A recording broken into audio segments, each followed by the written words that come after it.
is a time for you to screenshot it, and then you annotate what your observations are and what actually happened afterwards. And by doing that, it provides you a way of referencing, logging, and building a understanding of what these things will do in the future when you're watching price action. For instance, like immediate rebalances, okay, where you have a run in price. Perfect example. We have the market stop with a low right here. Then we have a big candle that went lower than the previous candle's low.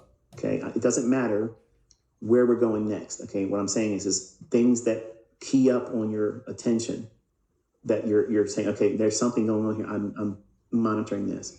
The very next candle is a large candle down, and then we have this candle open. Things we'll do in the future when you're watching price action. For instance, like immediate rebalances. Okay, where you have a run in price. Perfect example. We have the market stop with a low right here. Then we have a big candle that went lower than the previous candle's low. Okay, it doesn't matter where we're going next. Okay, what I'm saying is things that key up on your attention, that you're saying, okay, there's something going on here. I'm monitoring this. The very next candle is a large candle down, and then we have this candle open, and it trades all the way back up and touches the previous candle's low. So all of this down candle, the black candle here, that range is completely redelivered with buy side. So if we're looking at it like this, make it a little bit wider. The separation between this candle's low here and then the big long black candle that goes down, if this would have opened here and traded lower, this would have been a fair value gap. But it opens and trades all the way back up and touches that.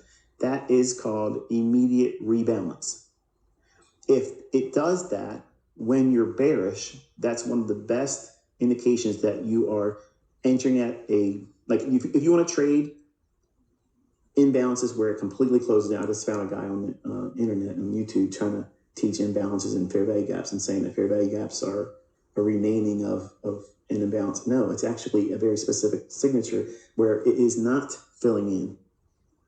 I don't want to see it fill in. That is the superior form of trading price action.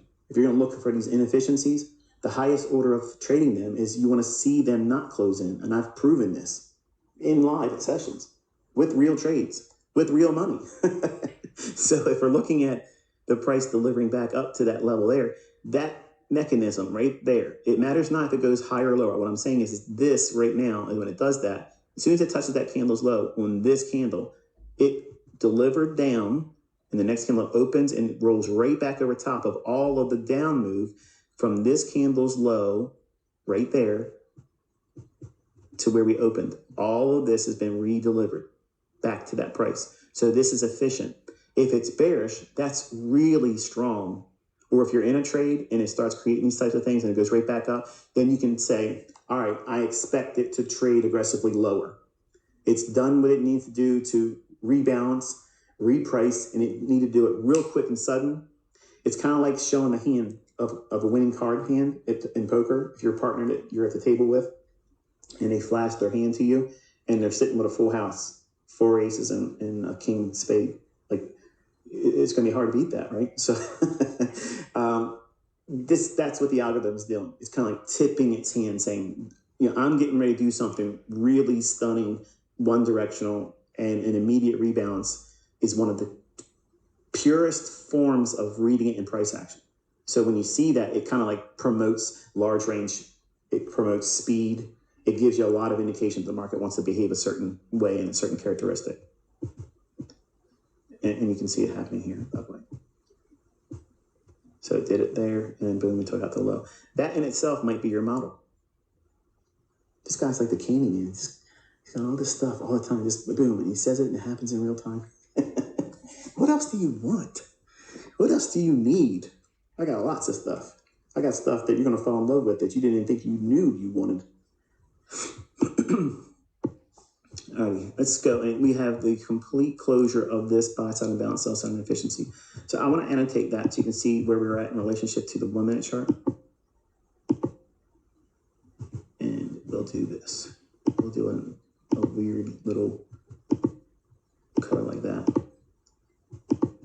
And we'll extend it to the right. You can see how we are behaving like that. So look over here in the 15-minute time frame. It's this big up close candle. The previous candle's high, which is this one right there. That's the problem with having all these different charts. It's going to aggravate me when I'm trying to look at certain things. And it didn't quite get down to that. That's enough. So your model might be, let's say you're bearish and you feel comfortable being short. You want to look for sell side. Wonderful. One of the strongest indications of you're about to see a price run, that's one direction, and it's going to be nice, quick, sudden, big candles. As we were outlining here, big down close candle, immediate rebalance right there. Now, what happens if this candle that opens right here after this big down close candle, when that forms, what happens if the next one doesn't go right back to that candle's low right there? It's valid if it does it on the next candle, but after that, it's not. So immediate rebalance is this single candle that creates a big range lower and a lower close. The candle must be larger. Larger than what? Well, look at all the ranges. Once this has formed, this stands out against all the other previous ranges, right? It works on all time frames. So if you're a very short-term scalper, or if you're in a trade and you're waiting for price to give you that last little bit of movement, and you get a candle like this, if you were short and you want to get short or add to a pyramid, as soon as you anticipate this candle closing, as soon as it closes, watch where we open on the next one. Anticipate, feel comfortable with it running right back up to that candle's low. If you're short already from some higher place, this is not a reversal, but you'll see so many people online that are sharing their observations live, or if they'll share their sentiment about what the market has just done. They'll be trying to influence live streamers that are actually taking the time to trade in front of other people. The people in the chat will say, oh, it's reversing because it's done something like this.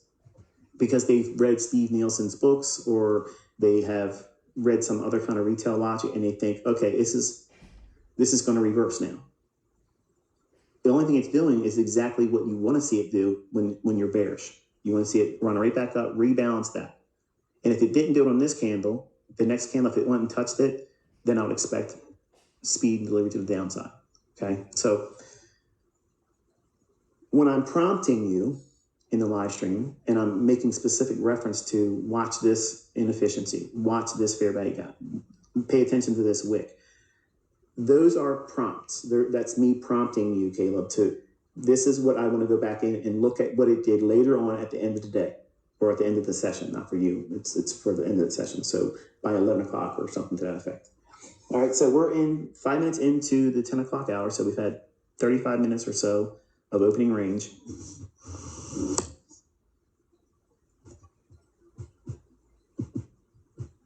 We could not get all the way down to this run here on the 15-minute buy side and balance sell side efficiency. So we took out relative equal lows, this low. I gotta make sure I slow down. That way you can see what I'm pointing to. I make this mistake all the time. This low and this low, upper left-hand corner chart. So those two are relative equal lows. We have traded down through that, but we didn't close in the entirety of that buy side and balance sell side efficiency, which is this candle right there, this big 15-minute candle.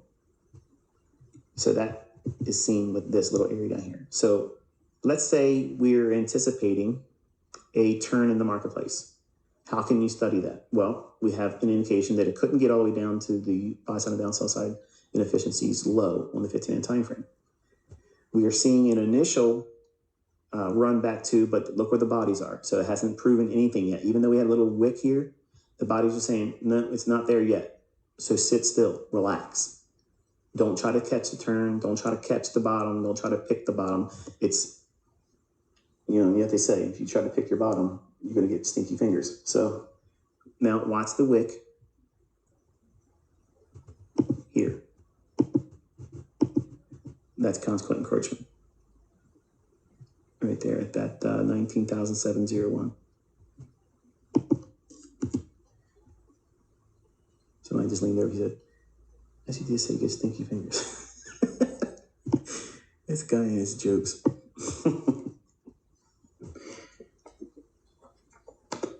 So far, we're only working with the rejection block, which is the lowest down closed candle price, closing price. It swept that here, but we're still inside that 15-minute discount buy side of balance, sell side efficiency. Not trying to pick the bottom, not trying to pick the top. We're not in any position right now. We're just watching and observing price. Real relaxed, taking in information. If there's going to be something obvious, it'll be obvious. Right now, it's not. There's nothing in here that I would have expected my son to see and capitalize on. So that's the main takeaway from this, Caleb, is while you're watching this, you might be looking and saying, man, I don't see anything. And that's normal. That's exactly what I want you to have, that perspective, because nothing is there yet for your model.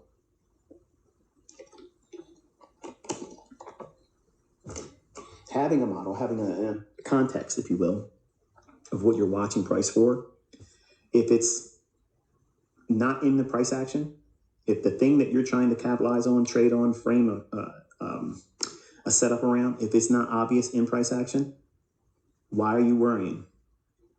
It's just indicating you're impatient. You're fearing a missed move that someone else is going to probably come back later on and say, this is what I did. And maybe they did do it. Most of the time, they probably didn't. All right, so we finally snapped through the 15-minute time frame, buy side balance, sell side efficiency. So now this inefficiency that we just traded through offer the opportunity for this to act as an inversion fair value gap. So now we can watch the lower end of this here. So that would look like this. We can take it's the midpoint line, that level right here. So this level here is half of this shaded area. If it wants to return back in, it's bearish as long as it does not go back above that midpoint. It can wick to it and through it, but it's better if it just trades back up into here and falls from that and not return to the upper half of it. Scrunches up. You can see where we have a lot of the new day opening gap and new week opening gap. That's a big, big draw because it's layered. They're all nested together. We have that new day opening gap from the 23rd, and we have the 18th of August new week opening gap. So a real nice setup would be something like watching it trade up into that 15-minute fair value gap that we traded finally through. And notice when I was telling you when we were back here, I said, nothing's happened yet. You can't try to pick the bottom yet. Anybody that tried to capture the long here, they got stinky fingers now. You pick your bottom, you're going to get shit on your hands, basically. So you have the body's telling you, no, we have not turned around yet. What is it respecting? The fair value gap on that 15-minute time frame that I've been drawing your attention to. So while we did have that immediate rebalance here and it rolled down, it came right back up to the high end of that 15-minute fair value gap, but did not close out of it. The bodies are saying, watch me, hello, neon sign, nothing's happened yet. Everything is still in motion going lower. So if that's the case, what are you looking for? What's below this 15-minute fair value gap? Well, we can have the new week opening gap and new day opening gap. These levels on here, like I said last Friday, they're like a big black hole when they're nested together like that. Like it's such a huge influence on drawing price to them. So like I said, it would have been nice for it to offer a return back into that 15-minute fair value gap or get into this SIBI here between this candle's high and that candle's low, get up to that halfway point there. Say it fails to even touch that. Well, then that means it never would touch this. And then it will probably aggressively run down with large ranges and very sudden, quick delivery.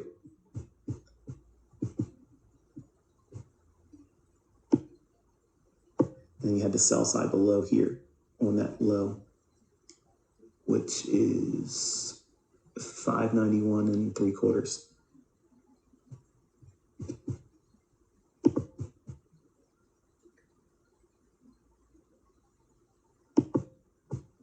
So that's an old low right here.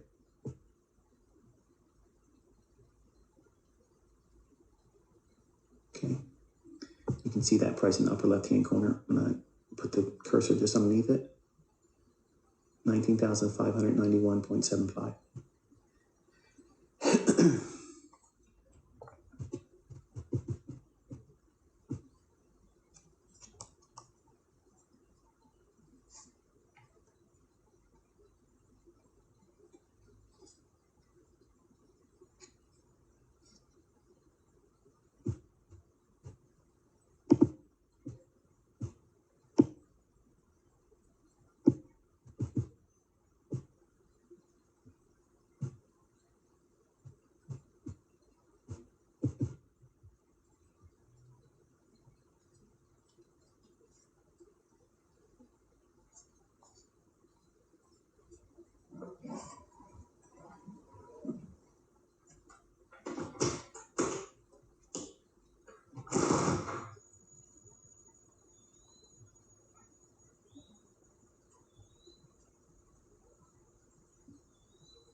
There's a mosquito in here. I'm trying to let it out the door. It's flying everywhere but the door that's wide open. When I get to heaven, I'm going to ask God, why did he create mosquitoes? Flying syringes. It's a male. They don't bite, but still, I don't want them in my room.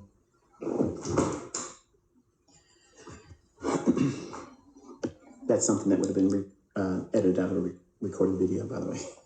But we're live, so it needs to be left in here, I guess. So far, it's respecting the lower level of this wick here. So this one here.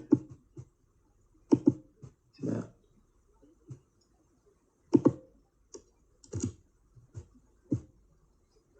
And I can tell you, and I said it last week, these lectures that I give you this week are going to be the least loved, liked, or appreciated lessons. But when you go out and you try to use this information and you don't study with the things I'm talking about in these, you're going to have problems that are going to arise, and you're not going to be able to pull the information out with successful trades or ideas, or you're going to rush to try to make money before you really understand how to use the stuff.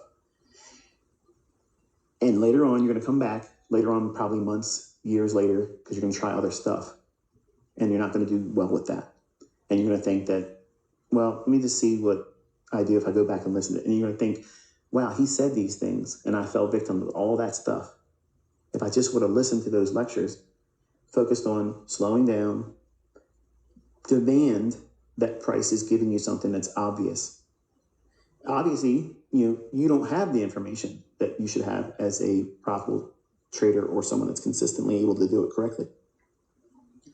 So when I'm making annotations or talking about them, as we were talking about here with the immediate rebalance, and then when it was trading just a little outside of that, I told you, look, nothing's happened yet. It hasn't turned. We're not trying to pick the bottom yet. And this is telling you that we have proven with the bodies, it's telling you the narrative that nothing has changed. So the momentum and the delivery of price is lower. So all it's doing is returning to a premium level, which is the high of that 15-minute fair value gap, which we want to see it behave as an inversion fair value gap. It's showing that signs here, but when we outlined this larger discount array being in the chart, when we brought it up like this is a target, but if you would have waited for it to trade to that level, that could be a model for you. But this right here is not indicating that we were turning us. Go back and listen to the stream. But those are the things that you have to watch that are problematic. So if you're looking for setups, if you ignore what price is doing, and you're not taking in the intel that it's providing to you, information that's going to be helpful to you, or canceling. If it nullifies any interest in the marketplace, you have to be thankful that you can take that out of price action and not look at it, well, I missed a move. I hate that I missed a move. It's so frustrating. Why? If you're brand new and you're trying to learn how to do this, it's normal for you to feel like it's not easy. It's normal for you to feel like it's never going to happen for you. That's a normal thing when you're trying to say, I should already be trading with real money profitably. Sure.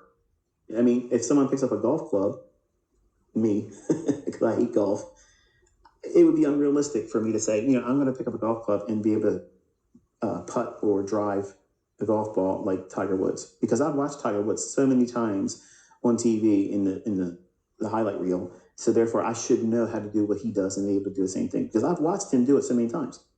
And that's unfortunately the same misconception that a lot of students have because they've watched lots of ICT videos.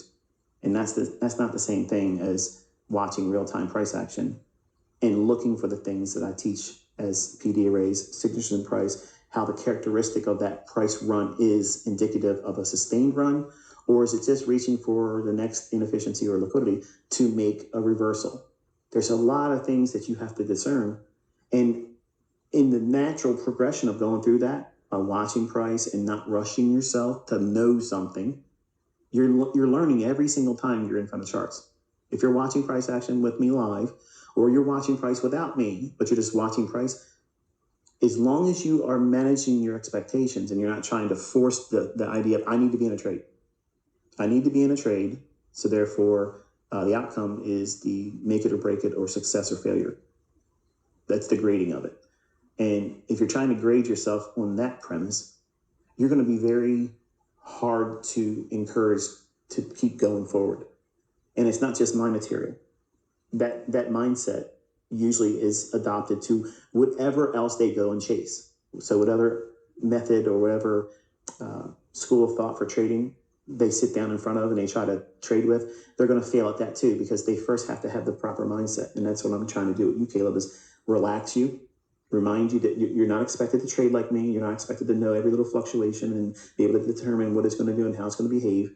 That's not realistic. What is your priority right now?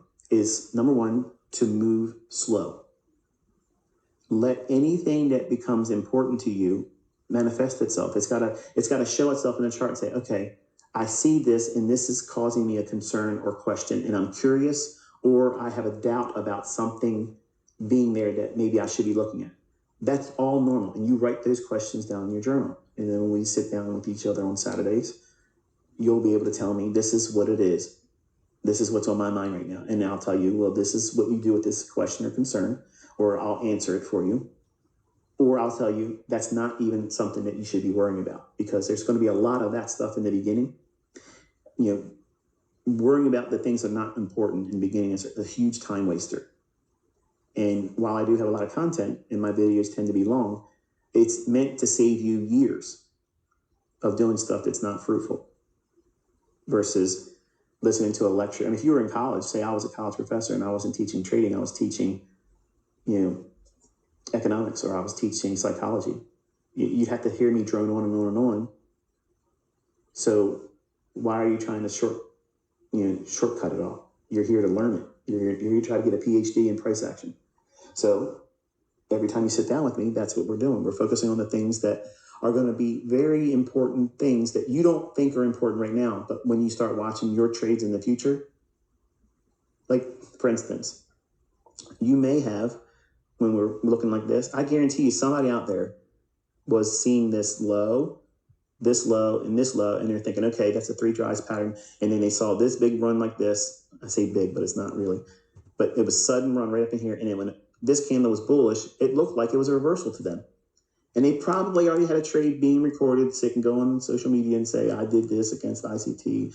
And they're doing all the wrong things too. They're trying to look right instead of staying here and learning how to reprice action correctly. But I told you, the bodies were telling you nothing has changed. Nothing has changed.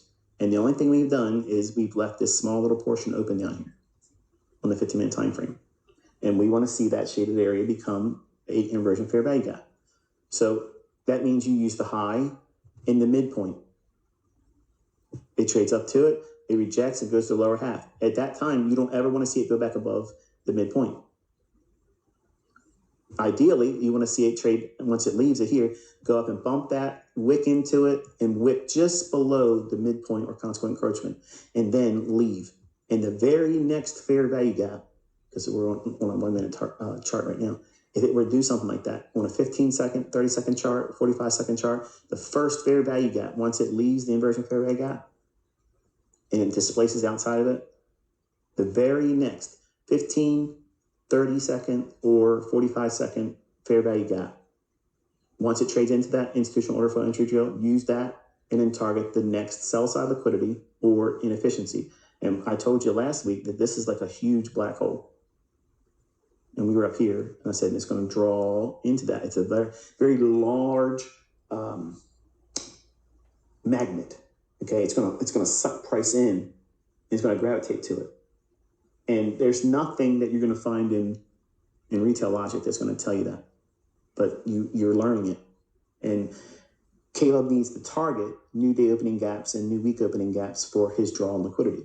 So while we're not pressing a button today, we're not taking any trades today, we're not engaging price, we're observing.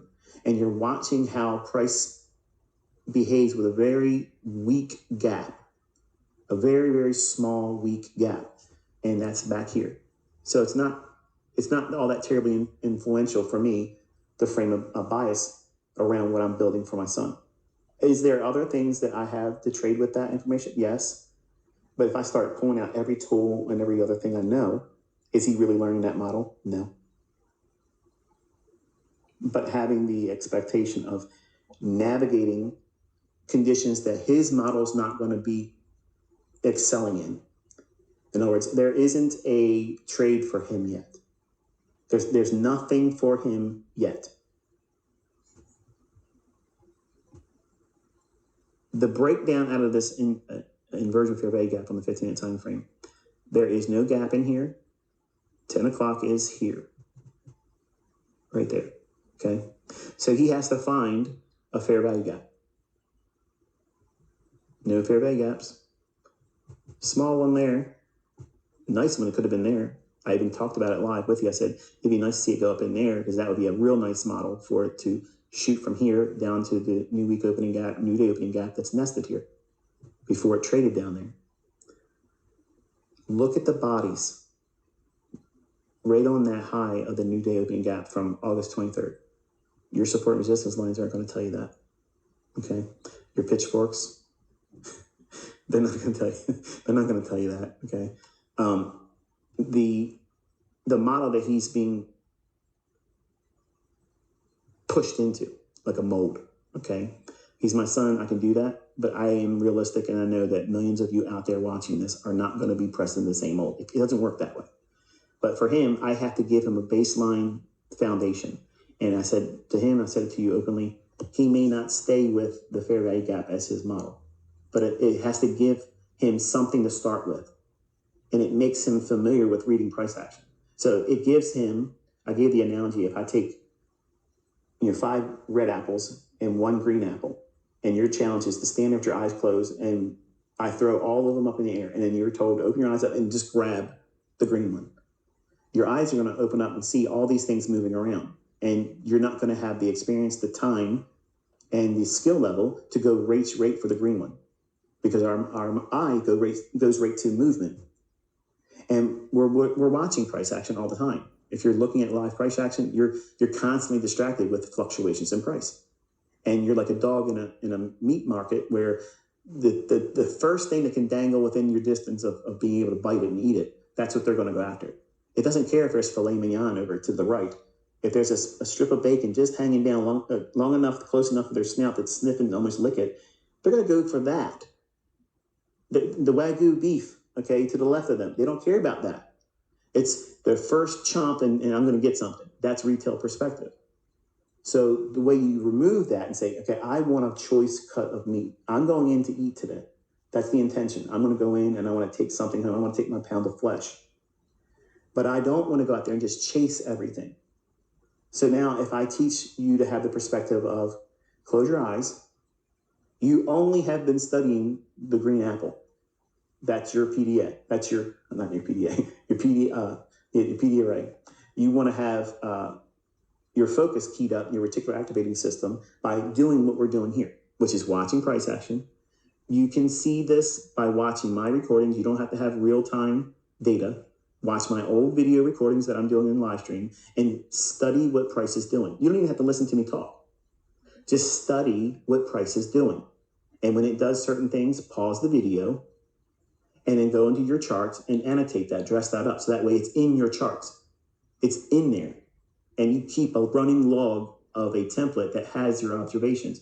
Every single day, they're there. And as long as you go back in time and you zoom out your chart that shows you this much information, your annotations will be there.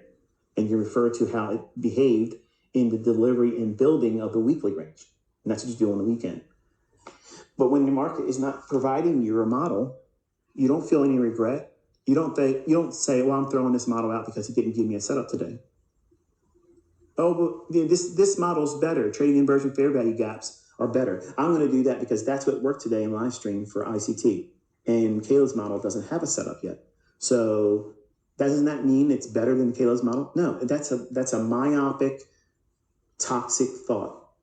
You're trying to cut corners. You're trying to force your model to be in every day, every instant, every session. No, that's the problem. That's a problem within the way you're thinking. And you have to relax yourself and say, I'm only interested in price if it shows me what I'm looking for.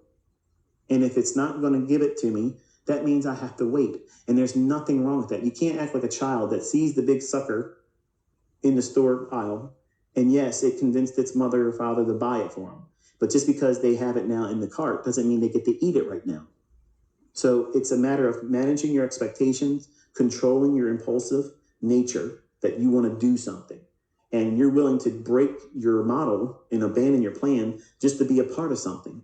And that is not conducive for consistently profitable. In fact, it creates such a huge matter of anxiety, second guessing yourself, because you're not submitting yourself to watching price and say, this is the model I'm looking for.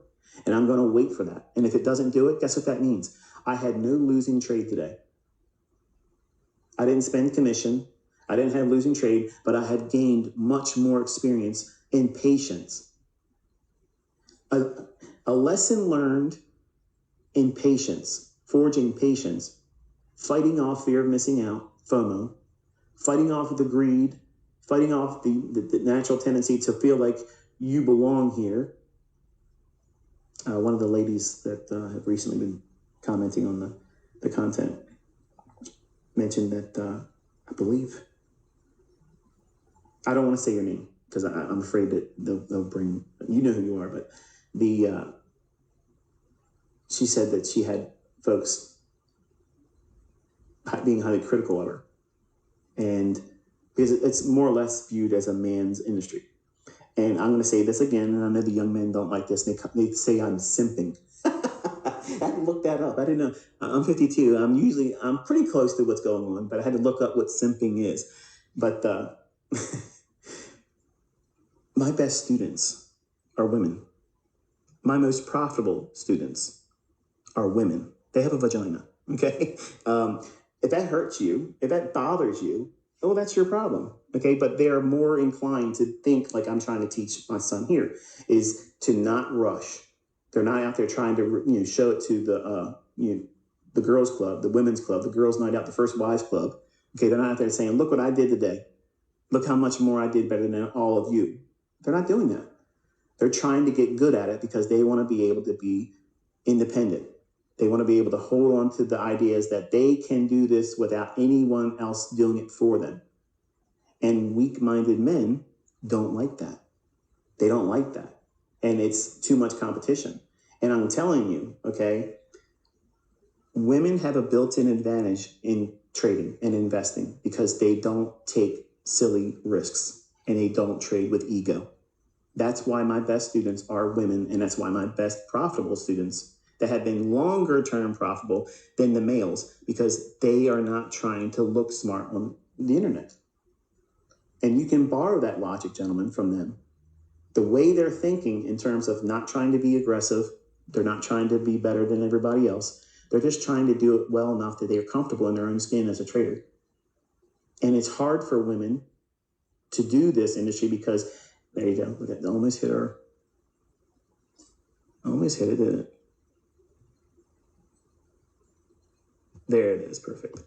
So when you have women trying to do this and they're met with opposition from the very toxic male, attitude that, we're better than you, we're barbarians, and you should be knitting, you should be making me a sandwich, like the lady said in the comment, which I thought was funny. You have to relax and just say, there might be a woman out there that's going to be better than you, even at the highest form of your trading, where you think you've met the highest peak of your next one. What do you got down here? And if that wrecks you mentally or psychologically, that as a woman out there is so much better than you and you can't even do what they're doing, you have some growth there for you. You have some opportunity. But I don't ever see any ladies out there, flexing and saying, I'm better than this one. Well, that's not entirely true. I did see one. I did see one on Twitter last year, but I muted her. Not physically, but I shut her down the way she was acting because it wasn't ladylike and it was just toxic. But You don't usually see that, but the men, absolutely. And this is why I'm trying to tell my son, when you get good at this, you're literally going to feel like you want to go out there and smack people around because maybe you saw something was said about me or what it is I've done my entire life. And women aren't usually like that. And that's why they make the most money. That's why they're better traders. They have far less executions. They have far less fluctuations in their P&L and their equity curve is much, much smoother because they're not impulsive in a manner like a man is, because we have to show that we can do it. We have to do it. It's in our nature. We have to prove it. We have to prove that we can do it. Where women, generally, because of their mindset and the way they're wired, they want stability. They want continuity. Think like they're naturally made and created as the person between us, the two sexes, and there's only two of them. When they're birthing a child, they have the miracle in them that they can produce that and produce another person. And before that child is born, they're nesting. And I know this by experience because I've had multiple children. I have 5 kids. And I've seen how a woman changes. And there's a level of responsibility that kicks in that when I was a young dad, I didn't have that. I was scared. I was like, am I ready for this? She's not worried about this. She's like, I got to get the house ready. I got to get this ready. We got to do this. We got to do it. And she knew exactly what needed to be done, how it needed to be done. And my mind was just swirling around. Am I really ready for this? See, that's the thing. And in trading, it's the same thing that happens when price is moving around, gyrating, delivering price. Men are like, what's going on? What's going on? And the woman is saying, is there something for me to do right here? Because I'm not trying to do things that are outside of what's my responsibility right here. My responsibility is my model. And women tend to, and I've trained a lot of people over the years, women tend to be more responsible. They're more principle oriented. They're much more acclimated to following rules and procedures and sticking to them, where men are like, I'm going to try to reinvent the wheel. I don't want to listen to this other guy. I want to make it my own. I'm going to change it a little bit. And the women don't do that. And if you look at the statistics, the women are making more money. The women are better traders. And that might hurt you if you're a man, if you're a young 20-year-old, or if you're a teenager, and you feel like, oh, I couldn't learn from a woman. Well, when I bought Street Smart's book, I recognized that that was a woman that co-authored that book. I didn't know who she was. I just noticed that that was a woman that wrote that book. I didn't have any initial trepidations about that. And her comments in that book helped me understand stop runs and stop hunts that because I didn't understand before. And I could be out here saying, oh, I never learned from one. But that woman gave me one of the biggest insights I've had about reading why I was losing in trades. I didn't understand that that was a thing. I just thought I was just doing it wrong, and that's all there was to it. So you have to be real careful, Caleb, in the beginning by trying not to mold an expectation on yourself that you have to be better than the next person. You don't have to live up to dad's ability. You don't have to even do 1% of it. It's your progress that's important. And where you go as a trader, you could be better than me because I'm teaching you these lessons where so many people don't realize they waste time worrying about stuff like this. And if you don't build those toxic thoughts, and if you don't build these Olympic level feats that you have to live up to, because you want to be able to be looked at in the community as a pillar, as a titan, as a legend, don't worry about those things. Those things are not important. They're not going to make you more money. They're not going to make you trade better. In fact, if you look at those types of things, it makes it harder for you to trade because you have to live up to that expectation. The women in this industry, they're not out there trying to live up to any expectation. They're not trying to be superheroes. They're not trying to be Wonder Woman of trading. But think about how every man wants to be Superman. They all want to be impervious to losing. Never happens to them. They never call it wrong. They don't have a kryptonite. But if you're Superman, you're always going to have a Lex Luthor. You're always going to have a villain. You're going to have a Legion of Doom that's going to be coming after you. And if you entice enough people to pay that much attention to you and make it about image, they're going to troll you. They're going to cause you to second doubt certain things. And then when you do anything in the future, it's going to be measured on what are they going to think about me versus what does my model say? Should I be doing anything here? Should I be trading at all today? That's the right perspective. And women tend to do that better than men. So in my opinion, women are better traders, period. Convince me otherwise. So it is 10:38. All right, I'll talk for 2 more minutes and I'm going to close this one. What I want you to do in this, Caleb, is go through all the delivery on the 1 minute chart, the 5 and the 15-minute time frame. Match up everything that any kind of retracement, any up-close candle, every up-close candle rather, on a 1 and 5 minute chart. You want to find the reference point on the 15 in relationship to where it's reaching and where it's traded to here. I want you to note every inefficiency, all the ones that stayed open, and I want you to note where we close at noon, what the closing price is at noon. And everything prior to that is the AM session run. I want you to study all that and share with me this evening your observations. Tell me what you see, and obviously those things will be shared with the folks on your YouTube channel. But nothing in here should have caused you to feel like I need to chase it. It should have been fun watching it. Gravitate down to this new day opening gap nested with a new week opening gap. We had a level here and we outlined on the 15-minute time frame, old low. It traded to that and accelerated down through. Next candle opens, wicks up, overlaps the new day opening gap, and then the acceleration to the downside. So in closing, let's take a quick look at the 5 minute.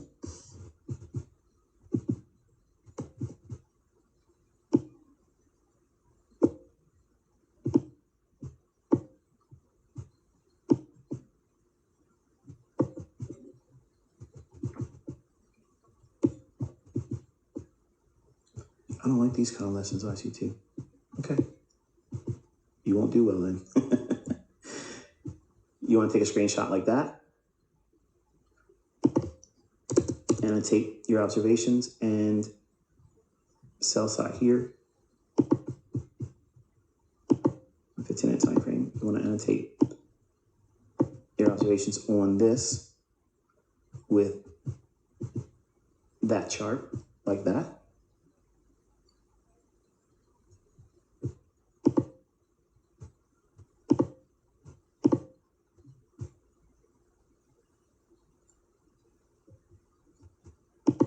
Just for my own personal taste, I want to see what it looks like on a 60-minute chart.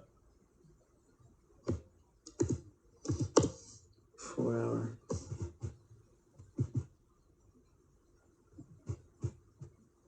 Right here. Into the afternoon and to overnight going into tomorrow. You want to have this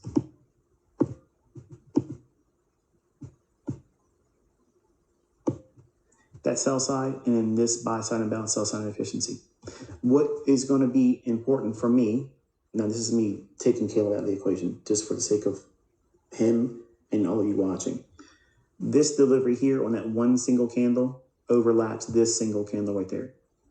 Normally, this would be viewed as a balanced price range because it's offered sell side. And then over here, it starts at the same level here, buy side's been offered. So this range is sent lower and back up. So it's offered both sides. If it starts to go into this and it's doing it with speed, then we have changed in a degree that's going to start sending us lower for weeks, not just a day or two. So that's when I'm using this information here. I want to see if we can get into this area, is it doing it fast? Because it should not do it fast. So you look at this and say, oh yeah, this is one of those areas where it's open traffic. Okay, it's going to be easy for price to get down into that. Not if you're looking at it at the same time that it's delivered like that. If it does it quick, if it trades down in here and it does it quick, that's indicating that we have turned the corner up here. And then we're probably going to want to trade lower. On a higher time frame, there's a lot of interest, especially with all the stuff that's going on around the world. There's a lot of WARU paying attention going on. And right below here, I see that getting attacked before we get to the holidays. And it's a big move. So kind of like showing you my cards, if you will. But it has to do with what I just outlined moments ago. So we traded below there. Next sell side of any importance is here, because this is already upset those relative equal lows as well. So that is key sell side liquidity. This inefficiency we have to watch going forward. If we can get into that, and let's just put it on the chart tab, it's there. And then I'm done for today. All right, and then change that to light blue because it's a discount array. All right, and that's the business for today. I promise you, these lectures this week won't feel sexy. They won't be like, wow, that was a barn burner like we've been doing for the first 3 weeks. But these are the parts that are going to help you the most. Because me coming out here demonstrating ability and prowess and calling trades out, there's lots of things I could show that are not in his model today. And I would look great. And people would leave comments, and it'd be a sugar fest and coma-inducing, loving comments all over the place.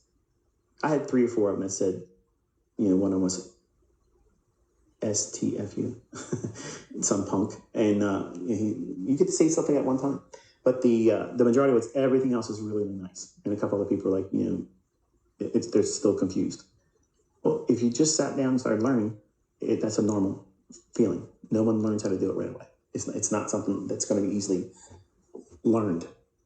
But we don't have a time limit on this because it's my son. So I'm putting him through the ropes, the way it should be, how it should be done.